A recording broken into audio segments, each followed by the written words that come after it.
Everybody likes a good game of football. In the American scheme of things, football follows baseball as naturally as fall comes after summer. But perhaps you're wondering what football has to do with combat counterintelligence. Let's see if we can figure it out. You may remember the big upset of last season when the team from Little Southern Tech held the powerful Panthers to a tie. The wise guys are still trying to figure that game out. Here it is. The score is 0-0 with only seconds to play, and all eyes are on Joe Jenkins, Panther quarterback, who has never made less than 20 points in a game. Joe fades back for a pass, but the boys from Tech seem almost to be expecting this, and Jenkins is smeared behind the line for a 10-yard loss. Only one play left in the game. The ball is passed to Jenkins, and he stopped after a short gain. And that's the game. Now, what everybody would like to know is, how did an inexperienced team like that from Southern Tech manage to stop the Panthers? The answer is simple. It seems that only a week before, the Panthers played another game against the Padres. In that game, Joe Jenkins was having a private picnic. He was passing, running, kicking all over the field, and 70,000 people came to see him chalk up a score of 21-6.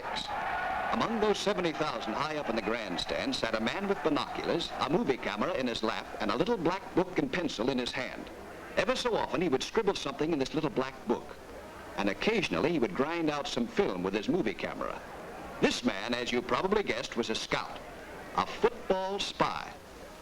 The scout brought his little black book and camera home to Southern Tech. He and the coach went over both film and notebook very carefully, and this is what they found out from the film. Now, Jenkins will call the signals for a forward pass. How do we know? Watch carefully. Yes, that's the giveaway. Joe has a habit of wetting his index finger when signaling for a pass, but the Padres didn't know this, so the pass was completed. But that wasn't the only giveaway. Watch this one. Jenkins is going to run the ball this time. See? Joe hitches his right foot a few inches back of his left. He does this in order to enable himself to get a quicker start. He does it only when he's going to carry the ball, never when he's faking it. Everybody said that the Panthers had an off day when they played Tech, but that isn't the story. The truth is that the boys from Tech had a little advance information. In warfare, we too must avoid these unconscious giveaways. And unlike football, the stakes are higher, the consequences more serious and grave.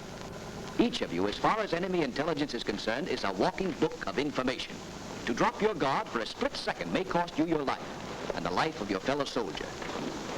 You can put this down as an unshakable rule, that to underestimate the enemy intelligence is fatal. It is the responsibility of every one of you to safeguard military information under combat conditions. Let us for a moment look at some of the men of the 27th Division as they prepare to move up to the front. Orders have been given them to... Just one moment. You there! Yes, you with the bayonet in your hand. Hey, what the... Cut it out. Cut what out? Come on now, take that camera out of your bag. What's a... Come on now, come on. You heard what I said, take it out. Well, that's a good boy. Now, you know you can't take that up to the front with you. Why not? It's only got one roll of film in it. A couple of shots I took of my buddies. Take a walk, will you? Come here. If you should be captured with that camera in your possession, the enemy would learn that we're going to start a big major offensive in a few days. What are you talking about? Just from developing my one roll of film? Will you stand still for a moment? You took a picture of Johnny Higgins, didn't you? Yeah. How'd you know? When that picture is developed, the enemy will see something more than Higgins. In the background, they'll see a pretty big formation of tanks. So what? It's no military secret that we've got tanks? Maybe the tanks aren't, but their formation is a very valuable secret. Oh, the formation, huh? The enemy knows that tanks are never massed to such an extent near the front unless an immediate offensive is planned. Yeah. Now, that's what they can learn from your harmless picture of Johnny Higgins. Gee, I never thought of it that way. Yeah, of course you didn't. You were spending all your time thinking of ways to fool the sergeant. All right, so I made a mistake. When your life and the lives of all your comrades are at stake, it's no longer a mistake, but a crime. And a crime as serious as murder. Remember that. Okay, I heard you. Wise guy. Well, Morgan, got anything to leave behind? Huh? Leave behind? Oh, yeah, my camera. Glad you came across with it, Morgan. I knew you had it. Just wanted to see if you'd give it up yourself. That's a fine way to talk. Why, you don't think I'd take that camera up to the front with me, do you? Well, if stuff like that got in the hands of the enemy, why, it's a crime, that's what it is. Sergeant, I'm surprised at you.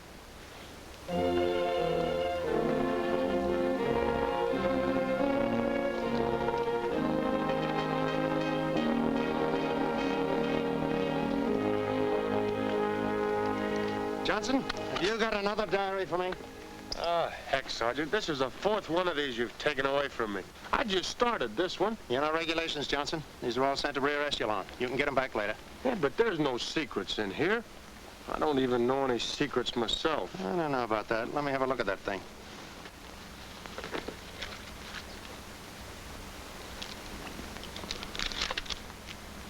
I've never seen so much activity in this area.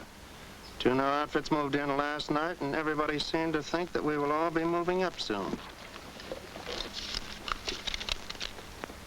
There must have been plenty doing in the front last night. There's been a steady stream of casualties coming back for several hours.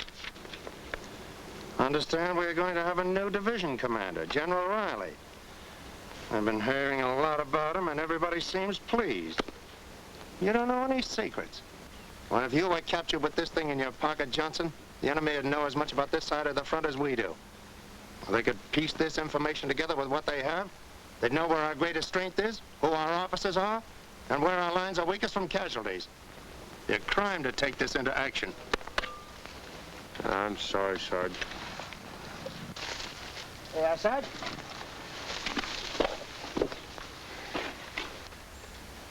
Nixon, I won't keep you long. I just thought I'd remind you about something. Go ahead, light your cigarette. About that cigarette case your pal Roberts didn't give the sergeant. Don't you think you ought to remind him about it? I told him, but he says his girl gave it to him and it's going to stay with him. But his girl, a very pretty girl to be sure, foolishly had his name and division number engraved on it.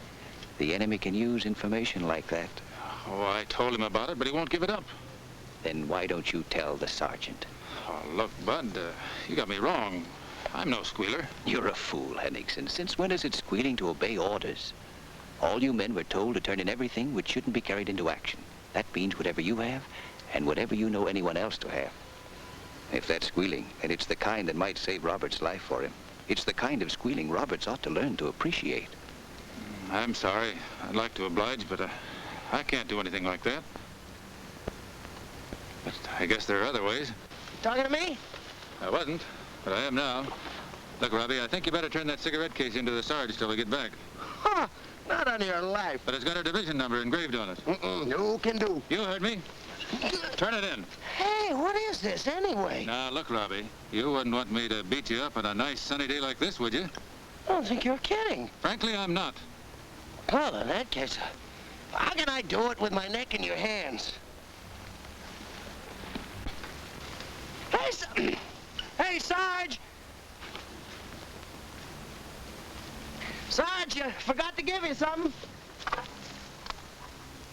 On their way into action, some of them possibly into the hands of the enemy as prisoners of war. But the rest of the outfit won't have to worry. They won't be betrayed by a scrap of paper carelessly stuffed into a pocket, a bit of jewelry with telltale engraving, a thoughtlessly taken photograph, or anything else that might possibly give a bit of information to the enemy. But there are other ways in which a moment of heedlessness, even a moment of laziness, might put an invaluable piece of information into the enemy's hands. As the infantry advances, so does the artillery move guns forward to beat back the enemy or support an attack. One battery is set up in a long row of trees relatively near the front. The spot has been carefully chosen, and as soon as the guns are in position, they are carefully camouflaged. There will be no glint of metal here, no unnatural shadow to be spotted by an enemy observer from the air. The ammunition dump is located in a nearby grove of trees close to a road. This position also will be carefully camouflaged. When the whole job is finished, an aerial view discloses nothing. Even a close view from the air shows absolutely nothing. Yet the battery's 4 guns are right along here, and the ammunition dump is exactly here. All 4 gun crews can reach the dump along this route without ever leaving cover, and ammunition trucks can reach the dump along this route. This is an almost perfect job of placing and camouflaging artillery. But unfortunately, it's a long way around from number 1 gun to the dump. That is, it's a long way to walk and still keep under cover.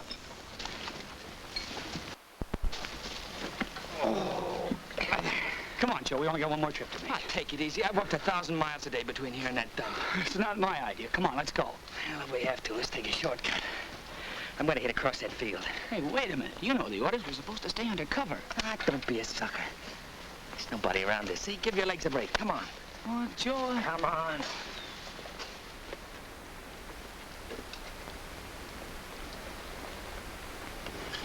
See, we saved ourselves 15 minutes walking. The guys from number 2 gun have been doing it all along. Hiya, Joe. Hi. Just getting ready to stop back.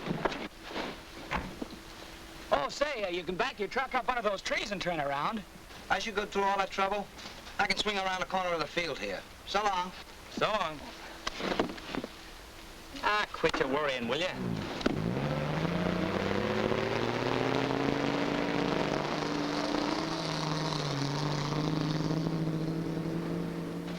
We can go over the same way we came. There isn't an enemy airplane within 100 miles of here. That's right.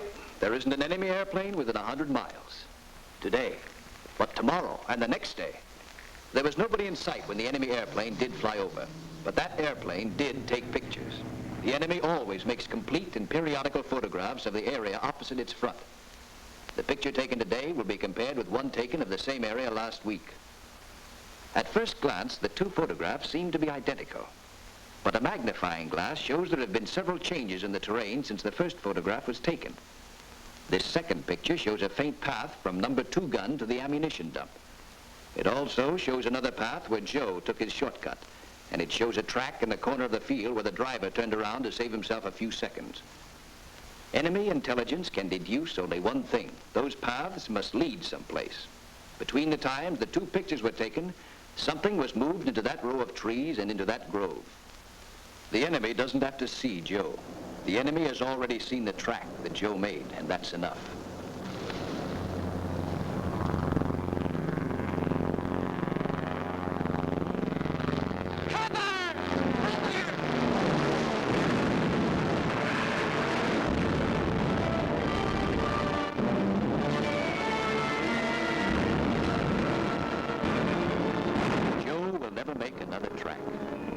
Joe's death wasn't the only harm done.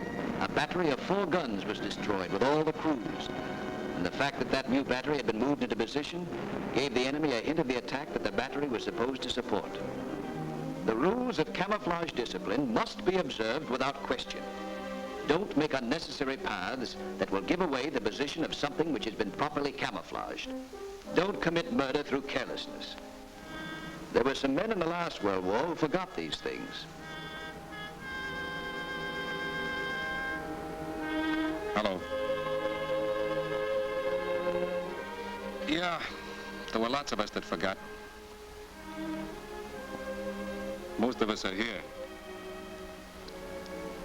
We didn't mean anything by what we did.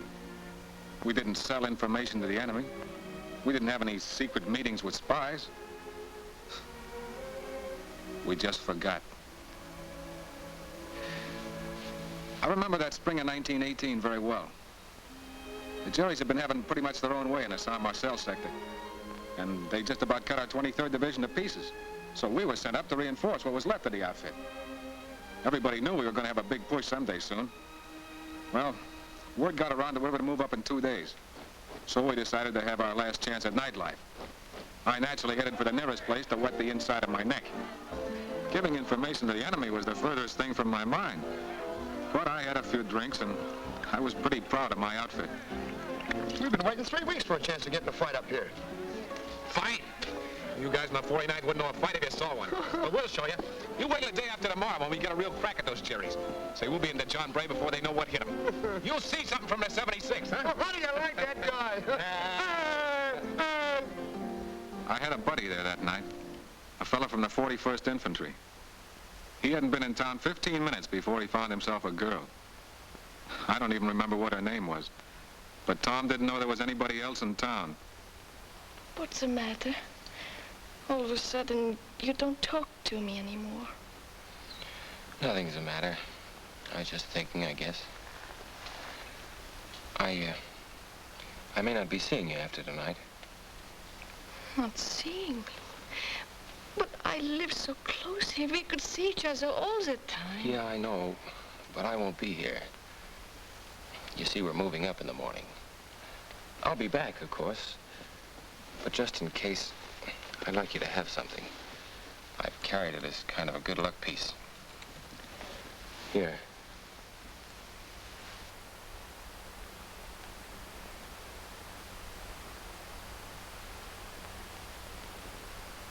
Day after tomorrow, the 76th. We're moving up in the morning. I think I'd let him shoot me, rather than willingly give information to the enemy. So would Tom.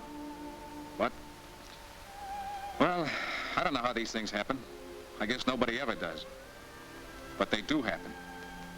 Within 24 hours, the enemy intelligence had learned a number of interesting things. From the little bit of boasting that I did, they learned that the 76th Division was moving into the sector opposite them. They knew that the 49th was moving into the same area. And they knew that these outfits were going to attack on the following day. Nobody knows how they got this little keepsake either. But they did. And from it, they knew that the 41st was in one of the reinforcing divisions. Already the enemy knew our approximate strength and what we planned to do with it. You can guess what happened. We did attack, just when I thought we would. Just when the enemy knew we would. The whole thing was smashed in about 2 hours. The 76th, the outfit that I was so proud of, was almost wiped out. And some of the others were cut up pretty badly. It's still on my conscience. I only talked a little bit, but it was too much. Don't you do it. Don't talk. Don't be careless, even about little things. There's some other fellas here that can tell you more about that.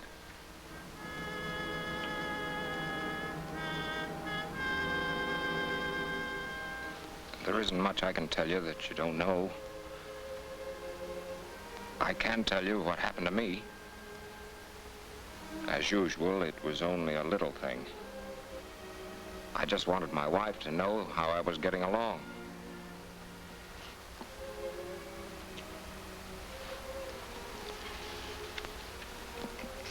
Writing to Alice? Yeah. She raises Cain if I don't write at least once a month. Give her my regards. All right. Oh, and tell her if she sees Nan to say that I'm all right. Sure, I will. Nan will be glad to hear from you.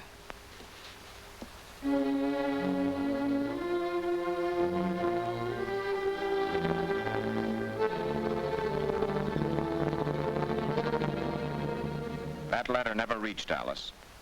Somewhere along the line, somebody read it who shouldn't have. When the enemy received the information, Corps headquarters was still at Saint-Jean. Well, you probably know what happened. Corps headquarters didn't stay at Saint-Jean long. It was blasted off the map. And so was John Nash. John and I have been here together for many years now. Many years. And I've had something on my mind all that time. I didn't talk. I didn't write any letters. I didn't write any diaries. But I'm as guilty as anyone else for what happened to that Corps headquarters. I was with Stanley when he wrote that letter. And I knew what he was writing. I should have stopped him or reported him. Don't hesitate to report any violations of secrecy discipline, even by a friend. You may be saving his life and yours. And remember, don't commit any breaches of camouflage discipline. Don't take anything into action with you which might be of any help to the enemy. When you go into action, don't leave anything behind which might give information to the enemy. It might fall into his hands. Don't talk. Don't write diaries. Don't write any military information in letters. Don't forget, not even for a second.